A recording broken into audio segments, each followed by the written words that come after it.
Hello friends, Radhe Radhe सभी को। मैं आ गई हूँ आज आप सबकी favourite story advocate Anjali Awasthi का आज का एपिसोड लेकर। फ्रेंड्स, आज का एपिसोड बहुत ही इंटरेस्टिंग, बहुत ही दिलचस्प है, तो वीडियो को एंड तक जरूर देखिएगा। चैनल पर नए हैं, चैनल को सब्सक्राइब कीजिएगा, बेल आइकन को प्रेस करना ना भूलिएगा फ्रेंड्स, ताकि ऐसे इंटरेस्टिंग वीडियो मैं आपके बीच में लेके आती रहूँ। तो फ्रेंड्स, आज के एपिसोड में आप देखने वाले हैं कि यहाँ पर आरती जैसे ही बताती है कि उसके पापा के नंबर से उसको कॉल आया था और धमकी मिल रही है उसके नानू को, तो यहाँ पर कोई यकीन नहीं करता है। तभी आरती यह यकीन दिलाने के लिए यहाँ पर राघव सिंह राजपूत से बोलती है कि अगर आपको यकीन नहीं तो मैं अभी इस नंबर पे कॉल करती हूँ। और जैसे ही आरती कॉल करती है तो देखते हैं कि जो नंबर होता है वो वहाँ पर चालू होता है, बजने लगता है और वो अमन के कमरे में होता है। तभी जैसे ही रिंग बजती है, यहाँ पर जो युवराज ठाकुर, उसकी हालत ख़राब हो जाती है और बाकी जो घर वाले होते हैं वो भी रिंग को सुन करके दंग हो जाते हैं। तभी देखते हैं कि जो सारिका चाची होती हैं वो बोलते हैं कि बड़े भैया, फ़ोन की आवाज़ तो आ रही है अमन के कमरे से, और पर ये फ़ोन तो काफ़ी समय से बंद था, किसने चालू किया? और सब सुन करके वहाँ पर हैरान होते। तभी आरती बताती है कि हाँ, इसी नंबर से कॉल आया था, अब आपको यकीन हो गया। और वो बताती कि बस यही था। और ऐसे पे पंकज पुरोहित सर से बोलते हैं कि सर, आपने देखा ना, इसी घर का कोई वो शख्स है जिसने मेरे पापा को जान से मार दिया और जिसने 21 साल पहले मुझे मारने की कोशिश की, जिसकी वजह से मेरी माँ की ये हालत हुई। या तो तभी वो बताती है कि या तो वो वैभव सिंह राजपूत हो, या भजन सिंह हो, या युवराज ठाकुर हो, या चंद्रभान ठाकुर हो, इस तरीके से वो नाम लेती है। तभी देखते हैं कि जैसे, और या फिर राघव सिंह राजपूत, और जिस तरीके से वो राघव सिंह राजपूत का नाम लेती है, राघव सिंह राजपूत जो होता है, देखते हैं कि वो आरती पर गुस्सा करता है और भड़क जाता है और बोलता है कि तुम बोलना क्या चाहती हो, तुम ये कहना चाहती हो कि मैं अपने बेटे का कातिल हूँ? और इस तरीके से बोलते। तभी आरती बोलती है कि हाँ, कोई तो है। अरे कातिल क्या सही, आपके सामने ही सब कुछ है। आपने जो ये चश्मा पहना है इसको उतारिए और उतार करके देखिए।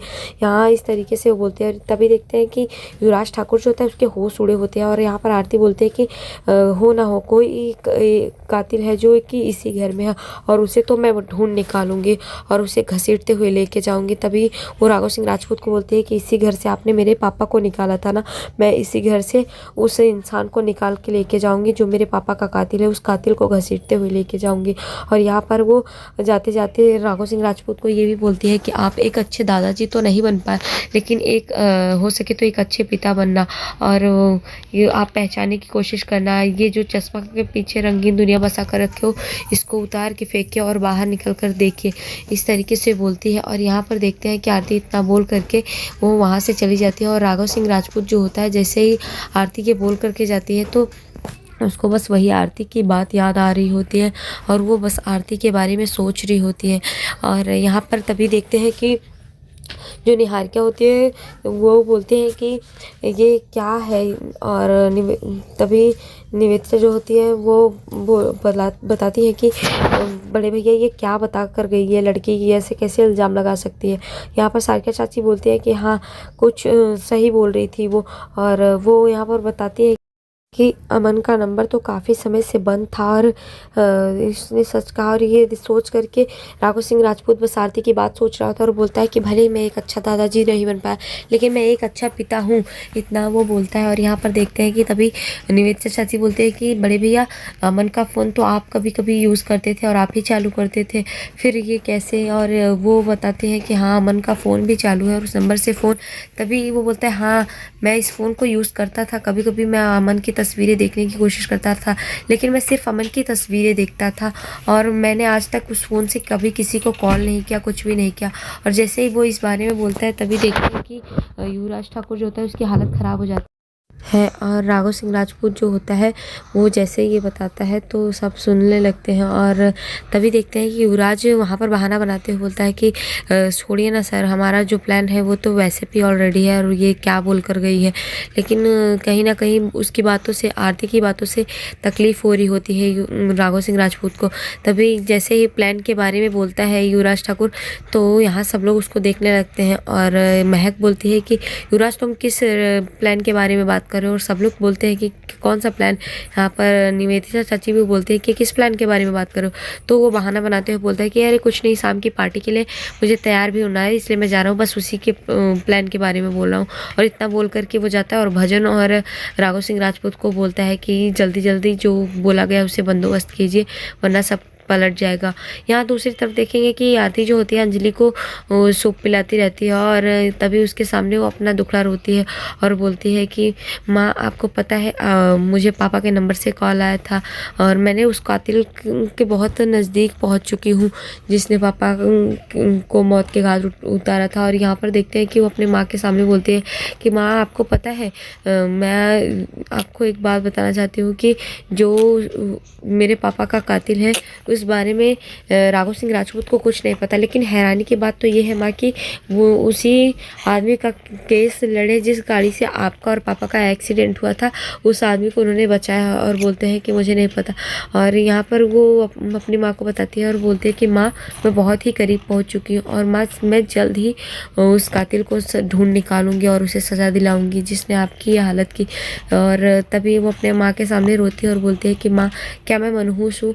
सच में माँ मनहूस हूँ। सब लोग मुझे बोलते हैं कि मैं होते ही अपने पापा को खा गई और पैदा होते ही आपकी ये हालत हो गई। इस तरीके से वो अपने माँ के सामने रोती है। तभी बोलते हैं कि माँ और वेद जी जिससे मैं बहुत प्यार करती थी, मेरी शादी के मंडप में मैं अपनी ही शादी के मंडप में किसी और लड़की का हाथ सौंप दी। तभी वो अपने माँ के सामने रोती है और अपनी दर्द को बयां करती है और बोलती है कि माँ आप तो सब जानती हैं, आपको पता है माँ मैं वेद जी से बहुत प्यार करती हूँ, सच में प्यार करती हूँ। लेकिन माँ मैं किसी का घर नहीं उजाड़ सकती और किसी दूसरे के बीच में मैं तीसरी औरत बनकर नहीं रह सकती। मैं दूसरी औरत और तीसरा बनकर उस रिश्ते में नहीं जा सकती। मैं कली का घर नहीं उजाड़ सकती। माँ आप तो सब जानती हो, माँ मैं क्या करूँ? और वो अपनी माँ के सामने वहाँ पर बैठ कर के रो रही होती है। तभी देखते हैं कि भजन सिंह एक नई चाल चलता है और आरती के पास कॉल करता है और आरती के नंबर पे कॉल करता है। तो आरती अननोन नंबर देखती है और फ़ोन को उठाती है। तभी जैसे ही वो फ़ोन को उठाती है तो यहाँ पर भजन सिंह बोलता है कि आप आरती सिंह राजपूत बोल रहे हो? तो बोलती है नहीं मैं आरती अवस्थी बोल रही हूँ। तभी देखते हैं कि वहाँ पर बोलता है कि हाँ जो भी हो मैं आपको बस ये समझ लो कि आपका शुभचिंतक बोल रहा हूँ। आप अपने पापा के कातिल को ढूंढना चाहती हो ना, तो मैं आपको यहाँ पर बताना चाहती हूँ कि यहाँ पर एक जश्न है जहाँ पर आपके पापा का कातिल मिलेगा और आप खुद ही पहचान लोगी। ऐसा सुन करके आरती बोलती है कि आप बोल कौन रहे हो, आप बताइए आप हैं कौन। लेकिन यहाँ पर देखते हैं कि भजन सिंह कुछ बताता नहीं है। यहाँ दूसरी तरफ देखेंगे कि पार्टी जो होती है वो चल रही होती है, बैचलर पार्टी होती है जो कि। तो यहाँ पर भजन सिंह जो है वो बोलता है कि कली को देख करके यहाँ पर आरती जो होगी वो खुद ही हैरान हो जाएगी। और यहाँ पार्टी चल रही होती है। तभी देखते हैं कि जो अभय सिंह राजपूत होते हैं और राघव सिंह राजपूत वो पहुँचते हैं और यहाँ पर जो चंद्रभान ठाकुर के परिवार वाले होते हैं, यहाँ पर काव्या ठाकुर और उसकी माँ, वो स्वागत करते हैं। तभी वो बोलते हैं आइए अंकल। तो यहाँ पर वो जो राघव सिंह राजपूत को बोलते हैं अरे यार तुम लोग इस बैचलर पार्टी पे हमें कहाँ बुला लिए, हम तो अभी दादा भी बन गए हैं और पिता भी बन चुके हैं, तो वो बूढ़े हो गए हम। लेकिन यहाँ पर सब हंसने लगते हैं और बाकी सब बुलाते हैं। और यहाँ पर देखते हैं कि जो राघव सिंह राजपूत होते हैं वो जाते हैं। उसके बाद यहाँ पर राजवंशी परिवार आ जाते हैं, उदय राजवंशी और सोनम राजवंशी, और उनका भी वेलकम करते हैं काव्या ठाकुर और उसकी माँ। और वो लोग भी वहाँ पर अंदर जाते हैं और वो लोग भी यही बोलते हैं कि ये बैचलर पार्टी में हमारा कोई काम नहीं है, ये तो आप लोगों की उम्र है, पर आप लोगों ने हमें बुलाया तो मन रखने के लिए आ गए। तभी देखते हैं यहाँ पर कली और यहाँ जो वेद होते हैं वो भी पहुंच जाते हैं और उनका भी वेलकम करते हैं काव्या ठाकुर। तभी जो वेद होता है वो उसका हाथ झटक देता है कली का अपने हाथ से और कली बोलती है कि आप ऐसा क्यों कर रहे हैं, आप ऐसा बर्ताव क्यों कर रहे हैं, मैं आपकी पत्नी हूँ, कोई दूसरी औरत नहीं हूँ। लेकिन वेद मानने के लिए तैयार नहीं होता और वेद उसे छोड़ करके वहाँ से चला जाता है। तभी देखते हैं कि कली के पास भजन आता है और कली यहाँ पर बोलते हैं कि मैंने जो बोला था आपने किया। तो यहाँ पर वो बोलते हैं हाँ। और तभी कली बोलती है कि अब आप यहाँ पर बुलाइए आरती सिंह राजपूत को और आरती की अवस्थी यहाँ पर आनी चाहिए। और यहाँ तभी देखते हैं कि भजन जो होता है वो फिर से कॉल करता है और यहाँ आरती को बताता है कि आपके पापा के कातिल को आप ढूंढना चाहती थी ना। हालांकि कली ने ऐसा बोला होता है कि आप बोलिएगा कि वो कुछ निशानियाँ मेरे पास है जिससे आप पहचान सकते हो और सबूत के तौर पर। और यहाँ पर देखते हैं कि वो आरती से बोलता है कि आप बस मैं जहाँ बोलता हूँ वहाँ पर आ जाइए और आपको आपके पापा के कातिल के कुछ सबूत मिलेंगे और कातिल भी मिल जाएगा। इस तरीके से बोलता है और आरती तैयार हो जाती है उसके साथ जाने के लिए। तभी देखते हैं वहाँ पर पद्मा आती है और पद्मा उसे रोकने की कोशिश करती है कि आरती तू कहाँ जा रही है। आरती बताती है कि पता नहीं किसी का कॉल था लेकिन उसने ऐसा बोला है, तो वो मना करती है। यहाँ पर देखते हैं पद्मा, तो यहाँ पर तभी आरती बोलते हैं कि पद्मा मौसी मेरे हाथ की चूड़ी पहनने के लिए नहीं है, और मैं उस औरत की लड़की हूँ जो कि कभी कोर्ट में बोलती थी कि कोर्ट में मेरी बात चलती है, कोर्ट के बाहर मेरा हाथ, तो मैं भी हारती हूँ जो कि कभी नहीं हारती। तो आज के एपिसोड में इतना है फ्रेंड्स, मिलते हैं आपसे नेक्स्ट एपिसोड में, जहाँ पर देखेंगे कल ही नई चाल चलेगी और वेद से साइन करवा लेगी जो कि रजिस्टर पेपर होगी शादी की, और यहाँ पर वेद को अपनाने की कोशिश करेगी। तो नेक्स्ट एपिसोड में ऐसा दिखाया जाएगा फ्रेंड्स।